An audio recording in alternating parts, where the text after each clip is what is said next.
Go ahead and disconnect this vacuum line from the fuel primer. I'm gonna set this cover aside.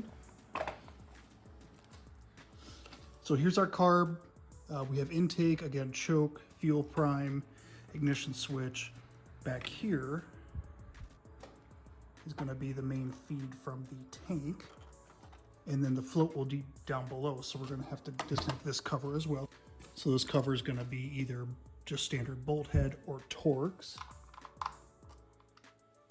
Looks like we're gonna be a T25. Go ahead and remove both of these.